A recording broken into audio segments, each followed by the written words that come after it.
কেন কিছু ব্যবসা খুব দ্রুত বড় হয় আর কিছু ব্যবসা একটা জায়গায় আটকে থাকে?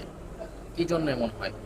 কিছু ব্যবসা দৈনিক বিক্রি করার জন্য খুব মনোযোগ দেয়, খুব ডলার স্পেন্ড করে, তারা প্রচুর কস্টিং করে ডেইলি ইনকামের জন্য, বাট তারা কোনো সিস্টেম রেডি করে না।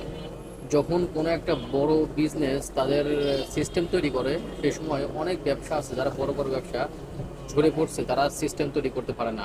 তারা ডেইলি বাজেটে তারা কাজ করে, মনে করে আজকের দিনই শেষ হয়তো বা, কিন্তু ভবিষ্যতে তাদের বড় একটা প্ল্যানিং করা উচিত ছিল। ডেইলি তাদের একটা বড় একটা রুটিন করা উচিত ছিল, যে তাদের সিস্টেম তৈরি করা, কিন্তু সেটা না করার কারণে ঝরে পড়ার সম্ভাবনা থাকে। আর একটা সিস্টেম তৈরি করতে পারলে মালিক না থাকলেও ব্যবসা চলতে থাকবে।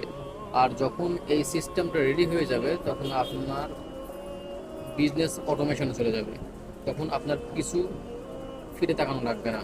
কঠোর পরিশ্রম ব্যবসা চালায়, কিন্তু সিস্টেম ব্যবসা বড় করে। তাই সিস্টেমের দিকে মনোযোগ মনোযোগ দেওয়া অবশ্যই আমাদের জন্য জরুরি।